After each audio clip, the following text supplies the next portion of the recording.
Alright guys, so what we're starting today is the Kawasaki Mohawk project.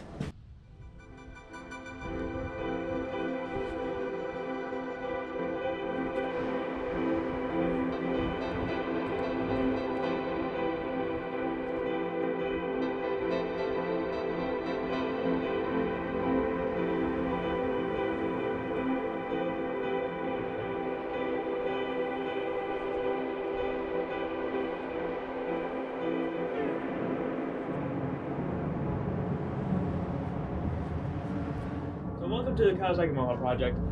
This is about 2004-2005 Kawasaki Mohawk. I do not forget which one it is. My neighbor sold it to me for about $600. He sold it to me because he bought it. He knew I was looking for one, so he offered it to me. So the only issue it had running like preventing from running was that this gas line here was not hooked up.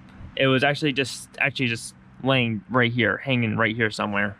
And so there was no fuel getting to it, so it wouldn't start. After I connected it, it started right up perfectly fine, no issues at all. Now, one thing we realized as we started up though, it was very smoky. The smoke went away though after like after like 10 minutes of letting it idle. It hasn't ran for I think many years, so I was expecting it. But after the 10 minutes, it was perfectly fine. It only smoked once in a while when you hit full throttle, or not full throttle, but just pushing the engine a little bit more, and it'll start smoking again. But other than that, I think it was fine. It drove. I took it to the trails a bunch of times. I beat on it in the trails. I beat on it in Crystal Lakes. That video, if you guys haven't seen it, you can go up there and click on that. I beat on this thing, and it's still going. It's still healthy. The only thing I'm concerned with is just it still smokes on cold starts, and also when you rev the engine up a little high. So I believe it's the ring lands and the now what happens with the ring lands, they wear down, and what's happening is the oil. I think oil is getting into the piston through the ring lands and coming up and then burning the oil. So that's why I believe it's the ring lands on it. Another issue actually with cylinder sleeve engines, because this has a sleeve inside the engine, which we'll see later on in the series. It actually gets an oval shape because the piston's not perfectly, it rattles this way. So when the pistons go up and down, it will rub like this and cause an oval shape, a cylinder. So I'm probably replacing the cylinder sleeve in this. So other than that, the piston, I believe the rings, this thing is perfectly fine. It's a perfect quad. The engine's healthy. May just need some adjusting on the valves, which is normal for ATVs and all that. You adjust valves after so many rides and stuff. So the idea for this project here is just to make a fun project quad. I've always wanted to do a turbo engine. Now this is carbureted, so I gotta do a little bit tinkering around with how to get the carburetor to work with the being boosted. So the idea for this quad is I'm gonna be doing a boosted engine. I've always wanted to have a turbo. I've always wanted to do it in my truck or car, but the problem is it's so expensive to do it because I'm not gonna put some cheap turbos on it. Like this, I'm gonna throw a cheap turbo on this, and it's a small engine. It only cost me about $600 to get a replacement engine, which I'm not doing at $600 because I wouldn't replace the 250. I'll get a 500 motor. So I don't mind playing around this thing too much.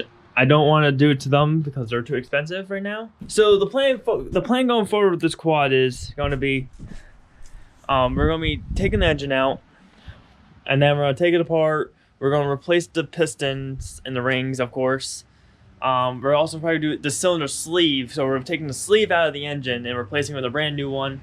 What I was going to bore and hone the cylinder myself, but I find it more cheaper to actually just give it to a machine shop and let them just bore the cylinder out for me, because it's only cost me $140 to get a bore. It's only cost me about $30 to get the honing stuff to hone the cylinders, and that's already freaking almost $200 just in honing and boring equipment. So I don't find it worth it. I can spend $40 for a machine shop to take the cylinder, to take the whole head of it, machine it down to whatever I need to take. I think it's 75mm piston I got for it, and be all done. Give it to me all ready to go together. then I'd probably take that right now because I don't have the tools to also measure the cylinders clearance and all that. Not a clearance, just to measure, you know, like I forgot what they're called, the calipers, the outer caliper, inner caliper. So here's our brand new carburetor. This is, I don't know what carburetor this is. My father just got it for me for Christmas. So, all right, guys. So this is our parts right here. These are our turbo. We got brand new piston and rings and a pin, and our carburetor.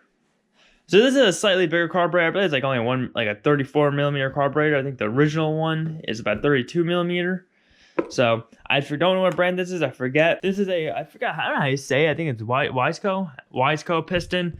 This is a 75 millimeter piston. The normal size piston is a 74 millimeter piston. Now this came with all brand new rings, a new pin, and also just the clips that go on the side of right here. Now here comes the best part of everything. Is this is our turbo. I do not know what size turbo this is. I believe that's actually a 32 millimeter inlet. Man, I don't know the correct housing, but turbo is really the size of my hand almost, basically. I really cannot wait to get this thing in the quad. I really want to see actually if this thing actually creates any good boost. I believe, I'm not mistaken, that this is a 15 psi wastegate. This is I believe this is a 15 psi wastegate, if I'm not mistaken. I'm not 100% sure. Don't quote me on it, but it's either that. That's what it said online, but I think it was just something in the comments. So in the comments, we're not very aligned with the right. We're not aligned with the right turbos. So who knows? But this will be exciting. This has water port injection cooling. There's the oil drain. The oil drain, and then this is where you feed the oil into. So excited to figure out how to put that in. Here's our parts. We got our carburetor, the piston, and the turbo. Those are the three main things going into this quad. All the other things I'm going to order, like time and change and all that, I'm still going to order. But other than that, this is what we got to start with, and we'll go from there. So I'm going to end the video off here. If you guys enjoyed the video, please leave a like down below. Comment down below what you guys think of the project. Any advice on the project. Anything I should know about going through with this. Anybody know anything about making this into a blow-through carburetor? That'd be very helpful. But other than that, guys, please subscribe to the channel. Support the channel. Go click the subscribe button. And I'll see you guys in the next one.